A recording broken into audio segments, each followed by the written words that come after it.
আসসালামু আলাইকুম বন্ধুরা। তোমাদেরকে আমি এখন 4টি শর্টকাট জানিয়ে দেব।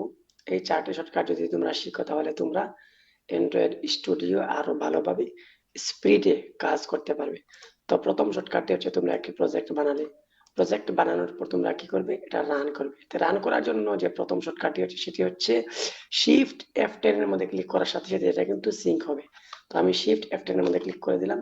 দেখতে পাচ্ছ এটা কিন্তু সিঙ্ক হচ্ছে। এটাই হচ্ছে প্রথম শর্টকাট। তো দ্বিতীয় শর্টকাটটি হচ্ছে গ্রেডল সিঙ্ক অথবা গ্রেডল রিফ্রেশ করা।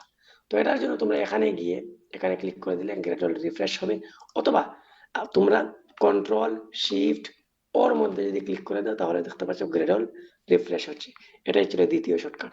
এবং তৃতীয় শর্টকাট আমি তোমাদেরকে জানিয়ে দেবো।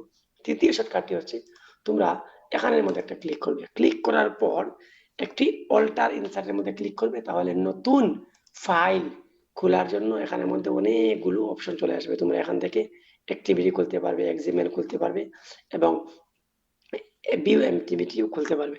তারপর যে চতুর্থ শর্টকাটটি হচ্ছে তোমরা কমেন্ট করার জন্য খুব শর্টকাট একটা নিয়ম জানিয়ে দিচ্ছি, সেটা হচ্ছে কন্ট্রোল স্ল্যাশ। এই কন্ট্রোল স্ল্যাশের মধ্যে ক্লিক করে দেওয়ার পর যে অপশনটি আসবে এখানের মধ্যে তোমরা যা মনে চায় তোমরা তাই লিখতে পারবে। এই 4টি শর্টকাট তোমরা অবশ্যই খাতার মধ্যে লিখে নেবে এবং কোড করার সময় অবশ্যই তোমরা সেগুলি অ্যাপ্লাই করলে তোমাদের কাজের গতি আরো ইনশাল্লাহ বেড়ে যাবে।